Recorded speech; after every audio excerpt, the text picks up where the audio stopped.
Welcome back to another impactful episode of the PSA podcast. My name is Craig King, and I have with me everybody take a pause to guess, just in your mind, guess. And on the count of three, in your car, at home, wherever you're listening to this podcast, yell out the name. 1, 2, 3. Patrick Kelly. And what you should be thinking is Craig needs to diversify his guess. And I'm sorry you're hearing my voice again. Well, I will say last week we had the great Dr. Tammy Pulowski from the Center of Excellence at Francis Marion University. She was a phenomenal guest who followed you last week with your legislative update. And I will say she gave a big shout out to the work that you're doing in an email to me last week. So, yeah, you have some fans out there. All right. I will tell my daughters that and see if they believe it. Yeah, tell them. Let them play this back. But anyway, let's chop it up. About week 10 at the legislative session. I believe this was budget week for the House. That's right. This was budget week for the House. What that means is this is the week where the full House took the budget proposed by the House Ways and Means Committee. They brought it to the floor on Monday, which is abnormal. They usually don't start till Tuesday. And every member of the House, all 124 of them, got a chance this week to put forward what they want to prioritize and what they want to see put in the budget.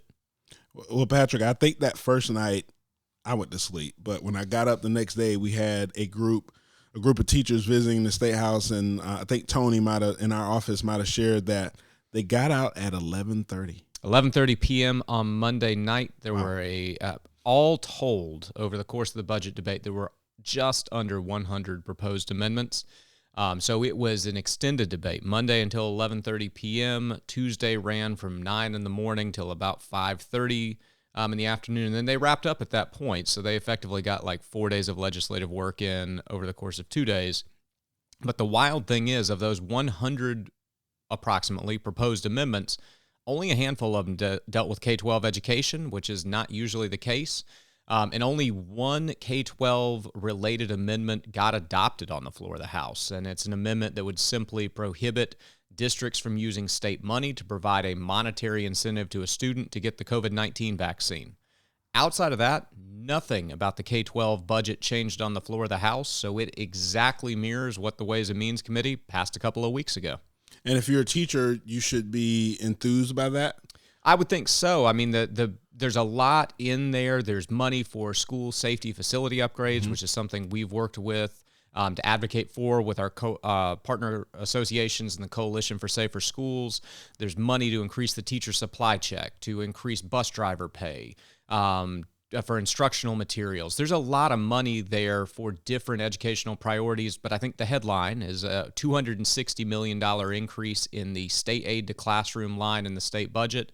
For those that don't like to look at budget spreadsheets produced by the state, what that means is state aid to classrooms is the largest single line item that the state appropriates to send money to school districts. That $260 million increase over last year means every district will receive more money from the state in fiscal year 24 than they did in 23. That amount also represents approximately 1/3 of all projected growth in recurring state revenues.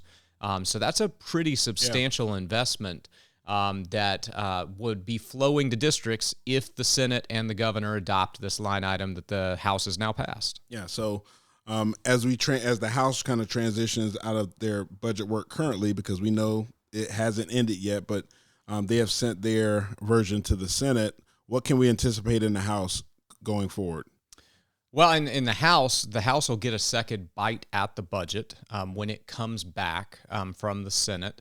The House now will start to prioritize any remaining education bills that they want to get to the Senate before the crossover deadline of April 10th.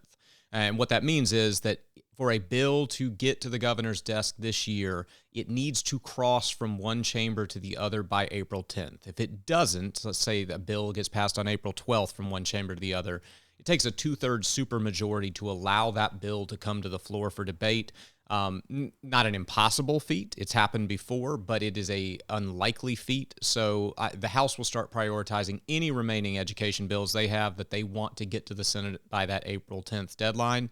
The Senate will now start focusing on the budget And that got real interesting for teachers this week because during floor debate on a tax credit scholarship bill on Wednesday, there was a really interesting exchange between Senator Mike Fanning and Senator Tom Davis on the floor about teacher pay.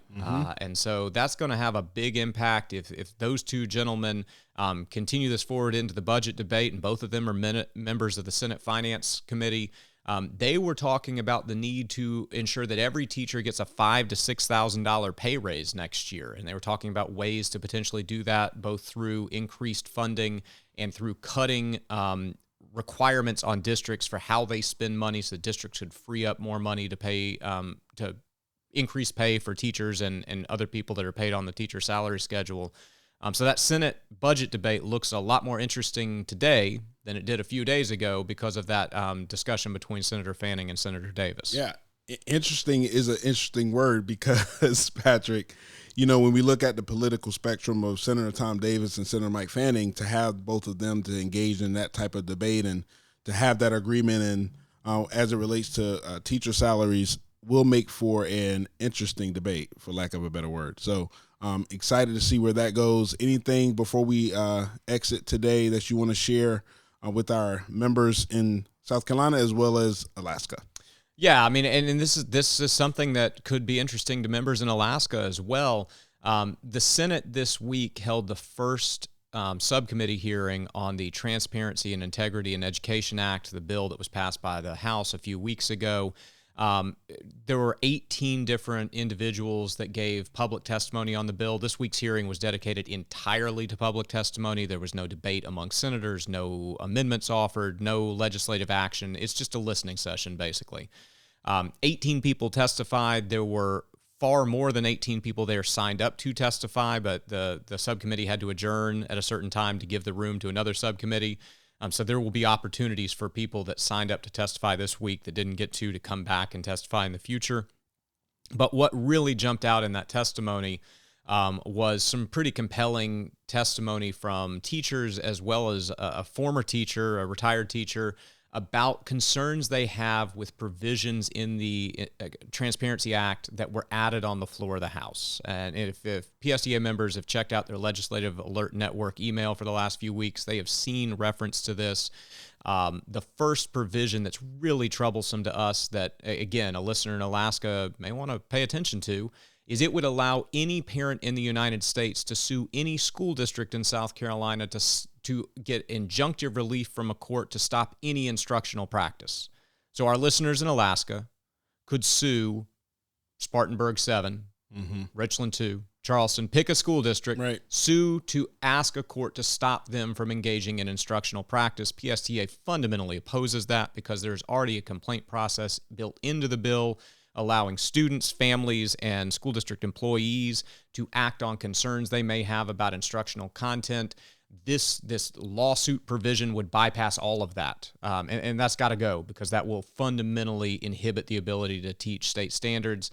The other provision that a lot of people spoke to powerfully is another floor amendment in the House that would require teachers to post any new instructional material 3 days prior to using it in class. I don't know where they post it because the amendment doesn't actually say that. I assume a website, but maybe it's a bulletin board, maybe it's the front door. I don't know. The amendment didn't say it. And it further states that a parent can opt their child out of any instructional topic at the discretion of the parent.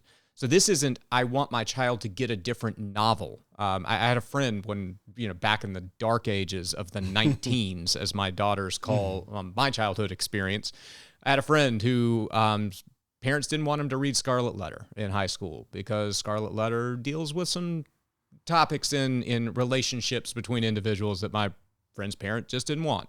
So he got an alternative novel. That's not what we're talking about in this bill. It says any topic. So if a parent decides, I don't want my child to study fractions, pull them out. I don't want my child to study civil rights movement in history, pull them out. Like that is literally how it's written. I don't think that's what the author of that amendment intended, but right. Words matter in a law, and that's what it says.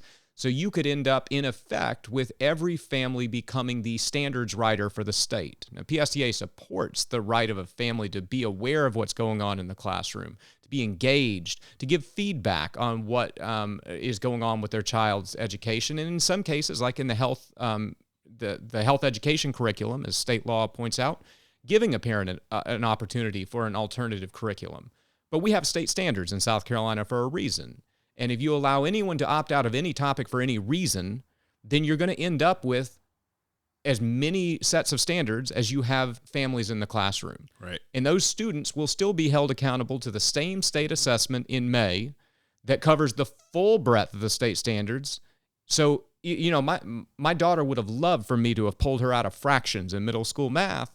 That would have made life a lot easier in the Kelly household, because my wife and I were having to relearn middle school math and fractions, and it was rough because I teach social studies. So it had brought peace to the Kelly household, but it had caused some turmoil for my daughter when SC Ready hit in the spring and she hadn't studied fractions. Right. So again, is that an extreme example? Of course it is. But if a bill opens up the door to an extreme example, then you can probably guess that it's going to happen somewhere in a public school system that serves 770,000 students. So that's where PSTA has been pushing back and is encouraging members to get engaged, is on those two provisions in particular, to make sure that teachers can teach the full scope of state standards and the state doesn't create excessive non-instructional burden on teachers. Yeah, thanks, Patrick. And if you want a recap of that, make sure you tune into his legislative updates that come out on Fridays, where he gives you the opportunity to engage and advocate and use your voice to lobby against some of these provisions. And so, Patrick, as we wrap up, I know we have one more teacher recruitment task force meeting coming up on the 20th. Is that correct? 20th, Monday the 20th, from 4:30 to 6:30 p.m. in room 110 of the Blatt Building on the State House grounds in Columbia. This is one last chance, and if you are in the Columbia area and you can make it, please come out. Even if you don't intend to speak, your presence in the room sends a message that the topic of educator recruitment and retention is important and needs to be addressed through policy. PSTA staff will be at the task force meeting. We would love to see members there. So come and join us Monday from 4:30 to 6:30 in the Blatt Building in room 110. Sounds good, Patrick. Thank you for another impactful episode of the PSA podcast. We always enjoy having you on. Make sure to share, like, follow, download this podcast, share with your educator friends, not just your teachers, but those that have a vested interest in public education in South Carolina. This is Craig King, your host of the PSA podcast. We'll see you next time. Take care.